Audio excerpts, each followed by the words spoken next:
The late afternoon sun poured a golden hue through the living room windows, casting long shadows on the oak floors our father had polished every Sunday like clockwork. Dust motes danced in the air, the house strangely quiet for a place that had once echoed with our childhood laughter, and more recently, cold silence. I stood at the edge of the staircase, my hand resting on the carved mahogany railing, staring at the worn-out family portrait on the wall. Dad stoic and proud. Mom, smiling softly before cancer stole her away. My brother Ethan, arms crossed with that cocky smirk he was born with, and me a little off to the side, like I never fully belonged. Still sulking over the will, little brother. Ethan's voice rang out from the kitchen, laced with mockery. Don't worry, I'll let you keep your room after I take over the house. Rent-free. Maybe. I didn't respond. I had learned long ago that feeding his ego only made things worse. He appeared in the hallway, tall and broad, shouldered like our father, but that's where the similarity ended. Where Dad had been humble and quiet, Ethan was loud and entitled. The favorite son. The golden child. The one who always got the better piece of chicken, the new car at graduation, the praise for doing half the work I did. Now, with Dad bedridden upstairs, his voice a hoarse whisper and his skin paper, thin, Ethan strutted around like the king of a castle not yet his. I mean, he continued, biting into an apple with a loud crunch, you know Dad's gonna leave it all to me. The house, the business, the lake cabin. Hell, even the dog if we still had him. I turned slowly, biting down the words bubbling inside me. You're getting ahead of yourself, I said, barely above a whisper. He laughed, tossing the apple core into the trash with a careless flick. I'm getting exactly what I deserve. What I was raised for. I put in my time. I know the business. I worked the floor with Dad, once. For a summer. When you were 19. Details. He winked, leaning against the kitchen doorframe. He always said I had the head for it. You're too soft. Always reading, dreaming. A poet in a family of builders. Cute, really. It wasn't the first time he said it. It wouldn't be the last. Dad's condition had deteriorated quickly over the past year. At first, he brushed off the fatigue, the loss of appetite, the persistent cough. But by the time he agreed to see a doctor, it was too late. Pancreatic cancer. Stage 4. We had both moved back home to help, or so we said. I came to take care of him. Ethan came to size up his future. I spent the days managing Dad's medication, keeping the house in order, feeding him soup when he could barely keep water down. Ethan came and went, usually in expensive suits, taking calls in the den like he already ran the company. I don't know what broke me more, watching Dad waste away or hearing Ethan talk about his inheritance, while the man who gave us everything lay dying upstairs. One night, while I was helping Dad into bed, he gripped my wrist tighter than usual. You all right, Dad? I asked, adjusting his pillow. He nodded weakly, then looked me dead in the eyes. Don't let Ethan bully you, he whispered. I see him. I see you. I always have. I blinked, startled. What do you mean? But he closed his eyes and drifted off before I got an answer. The days blurred together. Hospice came more often. The doctor's updates became less hopeful. Ethan's arrogance grew with every tick of the clock. Just a formality, he said, waving around the letter from the family lawyer. We all know what it says. Dad's probably just making it look fair. You really think that's all he saw in you? I asked, unable to contain the bitterness anymore. He laughed. Come on, don't be naive. He built the business from the ground up. He wants a strong man to keep it alive. That's me. You're more of a sentimental type. I left the room before I said something I couldn't take back. 2 nights before Dad passed, I sat by his bedside, watching his chest rise and fall like it was counting down to something. Remember the treehouse? I asked softly. You built it for us in the summer of 03. Ethan got bored after the first weekend. But I stayed up there for weeks reading, drawing. You brought me sandwiches. A thin smile tugged at his lips. I remember, he rasped. You knew I was different back then, didn't you? He turned his head slightly, eyes half-lidded, but clear. Different doesn't mean less. Ethan thinks noise makes strength. But strength, real strength, is quiet, thoughtful, enduring. My throat tightened. I wish you'd told me that before. I thought you knew. A tear slipped down my cheek. I do now. Dad passed quietly in the early hours of the morning. Ethan was asleep, snoring loudly in the guest room, while I held the hand of the man who had built our home, our future, our memories. The funeral was small. He'd requested it that way. No pomp, no speeches, just the people who mattered. Ethan wore black Armani. I wore Dad's old leather jacket. The day after the funeral, the letter came. An appointment with the lawyer. The will was to be read in person. No early peeks, no phone calls. Ethan rolled his eyes, already treating it like a victory lap. "Don't take it too hard, little bro." He smirked. "Maybe there's a small trust fund for you. Enough to cover a few therapy sessions. You're gonna need them." I said nothing. Because deep down, something told me he was wrong. Not just about the will, but about everything. The house didn't feel like home anymore. It felt like a tomb, filled with echoes of what once was. Dad's slippers still by the fireplace, the faint scent of his aftershave lingering in the hallway, and the silence that wrapped itself around every room like dust. And through that silence came the sound that shattered any remaining peace, Ethan's voice. "Can't believe I've waited my whole life for this," he said casually as he poured himself a glass of whiskey from the crystal decanter in the study. "Honestly, Dad could have made this easier and just handed me the keys years ago. But no, we had to do the whole dramatic will reading thing." He chuckled, taking a sip. "I suppose some people need closure." I sat across the room, in the same cracked leather chair Dad always used, saying nothing. Ethan glanced at me. "Come on, don't be like that. Look, I'll be generous. Once the business is mine, you can work for me. Maybe something in admin. You like paperwork, don't you?" I looked up slowly. "You think this is funny?" He blinked. "Funny? No. I think it's overdue. I'm just saying. I'm not heartless.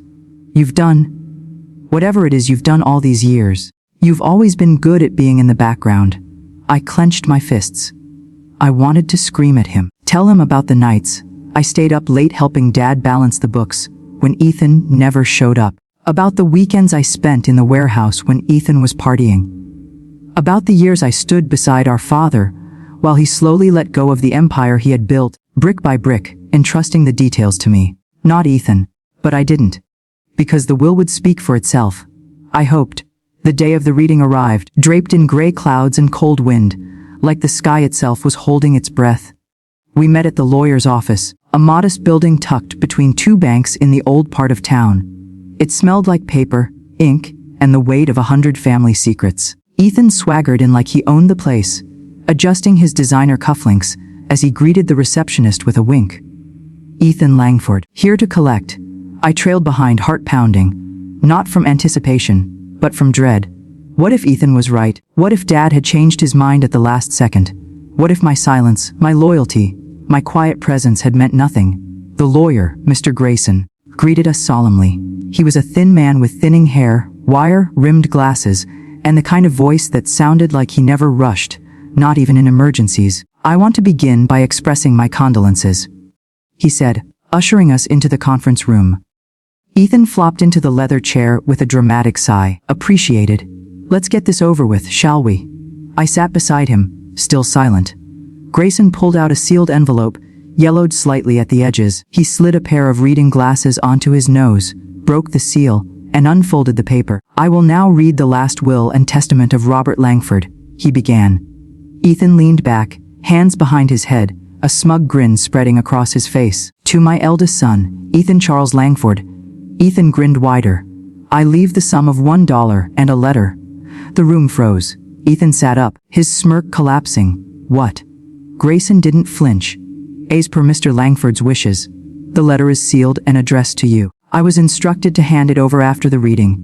Ethan's mouth opened, then shut. His cheeks flushed a deep crimson. "What kind of joke is this?" Grayson continued as if he hadn't heard. "To my youngest son, Daniel Michael Langford."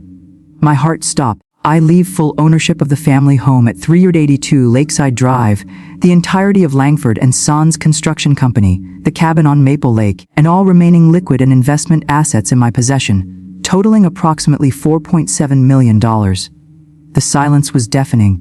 I stared at Grayson, not quite believing what I'd heard. Ethan erupted. "Are you kidding me?" Grayson didn't blink. "No, sir.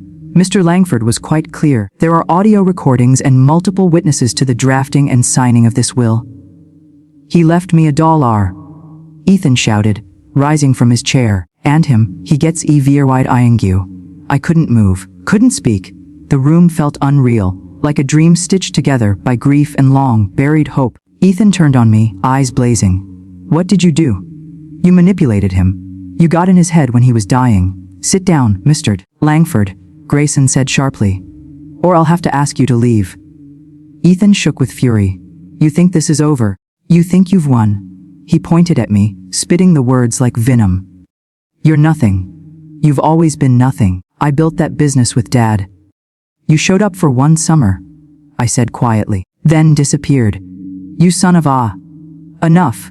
Grayson's voice cracked like a whip. "Your father anticipated this reaction.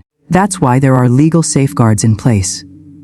Contesting the will triggers automatic forfeiture of even the dollar, which would also disqualify you from the terms of your father's letter." Oh, Ethan stared at him, like he'd been struck. "Letter?" he asked, voice shaking. Grayson reached into the folder and handed him a small envelope. "Your father wanted you to have this." Ethan snatched it, crumpling the edge. He looked at it, hesitated, then stuffed it into his pocket without reading it. "I'm not staying for this," he muttered. "This is a joke, a goddamn joke." He stormed out of the room, slamming the door behind him. I sat there, still frozen. Grayson looked at me with a faint smile. "Your father respected your humility. He told me you wouldn't believe it, even as I read it to you." I swallowed hard, emotions crashing into each other. Disbelief, sorrow, justice, relief. "He said you were the one who stayed," Grayson added softly. "The one who listened, who learned, who cared. He trusted you with his legacy, not just his assets, his name." I blinked back tears. "Thank you," he nodded. "I'll handle the transition paperwork. The business is officially yours now, as is the home." I stood slowly, the weight of everything, my father's death, my brother's betrayal, the inheritance I never expected, pressing against my shoulders like a mountain. And yet, somewhere beneath all that weight, I felt peace. When I stepped outside, the sky had cleared. A quiet blue stretched overhead, with the faint sound of wind rustling through the autumn trees. Ethan was standing by his car, back turned, shoulders hunched. For a moment, I thought about going to him. But not yet. Not while the wounds were fresh. Not while his pride still screamed louder than his heart. That night, I sat in Dad's study. The fire had gone out hours ago, but I couldn't bring myself to leave. The walls felt heavier than usual, lined with his old engineering books, faded blueprints, and worn family photos. The kind we hadn't taken in years. In front of me sat the manila folder Mr. Grayson had handed me after the will reading. Inside were the documents I now had to sign. Transfer of property, business titles, insurance policies, accounts. I was now the legal heir to everything Robert Langford had spent his life building. And I couldn't stop shaking. Not because I felt powerful, but because I didn't feel ready. I opened the drawer to Dad's desk, a habit I'd developed when helping him sort invoices late at night. It still smelled faintly of ink and cedarwood. Tucked inside, just beneath the old drawer liner, was a sealed envelope addressed to me. Daniel. That was all it said. The handwriting was shaky, recent. I hesitated before opening it. "My son, if you're reading this, I'm gone. I thought I'd have more time to tell you these things in person." Maybe part of me thought I already had, in my own way. But I've learned that silence, no matter how well-intended, can be its own form of cruelty. So let me speak plainly now. I watched your whole life. You were the quiet one, the careful one, the dreamer, and for too long, I worried that meant you wouldn't survive the kind of world I came from. Hard, practical, ruthless. I thought Ethan was better suited to carry my legacy. He had the bravado, the charm, the drive to take what he wanted. But as the years passed, and I began to step back, I saw the truth. It was you who showed up when no one else did. You who carried burdens without asking for credit. You who sat beside me in silence when the pain got too loud to speak over. You gave without taking. You worked without boasting. You were everything I wished I had been. I let Ethan believe he was the chosen one, because he needed that belief to function. But I knew. I always knew. The heart of this family was never in the loudest voice. It was in the quiet hands that held us together. You never asked for any of this. But that's exactly why you deserve it. Take care of what I've built, not because it's your duty, but because I know you'll do it with honor. And forgive your brother, if you can. He is not without pain, only without direction. With love, Dad. I folded the letter slowly, pressing it to my chest. He knew. All those years, I thought I was invisible. I thought my sacrifices were small things that no one noticed. But he had seen me, every effort, every moment, every unspoken choice. It wasn't about the inheritance. It never had been. It was about finally being seen. The next morning, I went to the office. My office now. Langford and Sons Construction was no longer just a company. It was my father's life's work, and now it rested in my hands. The lobby was quiet. The receptionist startled to see me behind the glass doors so early. "Mr. Langford," she began, correcting herself quickly. "I mean Daniel." "Good morning," I smiled. "It's still Daniel. Just a lot more paperwork now." She smiled back, visibly relieved. I walked through the halls with a strange new awareness. The place felt familiar and foreign all at once. Every creak of the floor, every hum of the overhead lights, every blueprint pinned to the cork boards. I knew them all. I had worked in the shadows of this place for years. But now, the shadows were gone. That afternoon, Mr. Grayson called and asked if I could come by. He said there was something else he thought I should see. Something Dad had arranged a year before he passed. When I arrived, Grayson handed me a USB drive. He recorded a video. He said quietly, "He asked me to give it to you only after the will was read." My throat tightened. "A video?" Grayson nodded. "Just watch it. Alone." Back at the house, I locked the study door and plugged the drive into Dad's old desktop. The screen flickered, and there he was, alive. He sat in his favorite chair, the one by the window overlooking the garden. He looked thinner than I remembered, even then. His voice was soft but steady. "Hey, son. If you're watching this, well, you know." He chuckled softly, then looked away for a moment, gathering his thoughts. "I don't have much time, so let me say what matters. I was hard on you. Too hard. Not because I didn't love you, but because I didn't know how to love someone so different from me. Your mother, she understood you better. She told me to let you be who you were, that you didn't need to be loud to be strong. She was right. She usually was." He paused, eyes wet. "I saw the way Ethan talked down to you. I saw how he mocked you, dismissed you. And I said nothing. I thought it wasn't my place, that you'd find your own way. But I was wrong. You didn't just find your way. You became the man I always wanted to be. Kind. Steady. Unshakable. You didn't need to shout to lead. You didn't need to demand respect to earn it. I'm proud of you, Daniel. I'm so damn proud of you." He took a long breath. "I left you the business, the house, the cabin.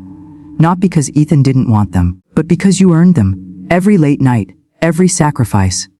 Every moment you stood by me while the world turned cold." He leaned forward, eyes sharp. "Don't let this change you. Don't let the bitterness take root. Lead with the same heart you always had. And when you can, forgive him. Not for his sake, for yours." He smiled one last time. "I love you, son. Always have, always will." The screen went black. I sat there for a long time, tears spilling freely. The truth had finally spoken. Not through lawyers or documents, but through the man I'd silently loved and longed to be seen by for years. And now, he had said everything I never knew I needed to hear. That evening, I walked out to the backyard, to the edge of the old garden, where Dad used to plant tomatoes. I could still see him kneeling in the dirt, wiping his brow, lecturing me about soil depth. I dug a small hole and buried the letter there, folding it inside a mason jar. Not to forget, but to remember, always, that love, when it's quiet, can still echo for generations. Weeks passed. The business was now mine in name and operation, but it didn't feel like a victory. Not yet. I spent most mornings walking the halls of Langford and Sons Construction, talking to employees, listening more than speaking. Dad's foreman, Mitch, had been with the company since before I could tie my shoes. He pulled me aside one afternoon. "You know," he said, scratching his thick gray beard, "when your brother told us he'd be taking over, morale dropped through the floor. Some of the guys were already polishing their RA summaes." I looked at him, surprised. They didn't want Ethan. Mitch snorted. He came in swinging like a king, never once picked up a wrench. "Your father built this place with sweat. We don't follow titles. We follow trust." It hit me. Slowly people respected consistency. And I'd been here for years, unnoticed but dependable. That was starting to matter now. Still, the weight of it all bore down on me. Dad's expectations, the company's legacy, Ethan's resentment. It all threatened to crush the quiet peace I had found. Especially when Ethan showed up again. It was a Friday. Rain had begun to fall in thin sheets, tapping the windows like a restless clock. I was in the office reviewing contracts when the receptionist knocked gently. "Your brother's here," she said, hesitating. "Do you want to see him?" I exhaled. "Yeah." "Let him in." Ethan walked in, soaked, his once pristine appearance disheveled. He didn't bother with fake charm this time. "No security," he muttered. "Dangerous. I might come back and torch the place." I gave him a flat look. "You done?" He dropped into the chair across from my desk, water dripping from his coat. For a moment, neither of us spoke. Then he leaned forward, eyes dark. "I lost everything. I stayed quiet. I tried to fight the will. Got a lawyer, paid through the nose. Grayson shut it down in a week. Ironclad. Dad thought of everything." "I know," I said softly. He stared at me, fury dancing behind tired eyes. "He left me $1. Like I'm a goddamn punchline." "No," I said. "He left you a letter." He looked away. I didn't read it. I reached into the drawer and pulled out a copy. Grayson had given me an extra. I slid it across the desk. "I did."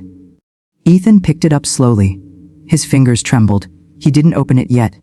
"He said you were always chasing a crown you didn't earn," I said, "and I was hiding from one I never wanted." Ethan scoffed. "So what, now you get to sit here and play dad while I rot in some apartment?" "No," I said calmly. "I'm offering you a job." His head snapped up. "What?" "In the warehouse." I continued. "Starting pay. Same training as everyone else. You work your way up if you can. No shortcuts. No special treatment." He stared at me like I'd slapped him. "You're serious?" I nodded. "Dead serious." "Why?" I paused. "Because this company meant everything to him. And deep down, I think you loved it too. But you loved the power more." Ethan didn't speak. I stood, walked around the desk, and looked him in the eye. "I'm giving you a chance. Not because you deserve it, but because he believed in second chances, and because I still remember the brother who taught me how to ride a bike, who punched a kid in 3rd grade for calling me weird." His face flickered, haunted by a memory neither of us had spoken of in years. "You've lost a lot, Ethan, but you haven't lost everything." He looked down at the letter again. For the first time since the will reading, he looked less angry and more lost. 2 days later, Ethan showed up at the warehouse. No suits, no swagger, just jeans, work boots, and a stunned silence as Mitch handed him a hard hat and pointed toward the loading docks. I watched from a distance. He stumbled through his first day, hands blistered, ego bruised. But he didn't quit, not yet. Some called it mercy, others called it weakness. I called it justice. Not the kind that humiliates, but the kind that heals. Months passed. Ethan never became someone he wasn't, but he did become something he hadn't been in years. Real. He learned to show up, to listen, to work beside men and women who didn't care about his last name, and slowly respect replaced resentment. One night we sat by the lake cabin, Dad's cabin, now mine. The fire crackled between us. I read the letter, Ethan said, staring into the flames. I nodded. And he swallowed. He wasn't wrong. I know. I hated you, he admitted. Not because you did anything, but because you reminded me of who I could have been if I wasn't so hungry. Silence fell between us. Then he looked at me, eyes red. Thanks for not slamming the door. I tossed him a beer. You were always bad at goodbyes. He laughed. The first genuine laugh I'd heard from him in years. As the seasons changed, the business flourished, not because of me, but because of us. The people Dad hired, the culture he created, the values he passed down, they were bigger than either of us. And Ethan, he earned back a piece of himself, one slow, painful day at a time. One morning, I found a note on my desk. I'll never be you, but I'm trying to be me, the right way this time. That was enough. Years later, when people asked me how I inherited a business empire, I never talked about the will. I talked about a quiet man with rough hands, who saw strength in silence, who gave one son the world, and gave the other a chance to reclaim his. I talked about a house that held both pain and peace, a brother who broke me, then helped build something stronger, and a legacy, not of wealth, but of forgiveness.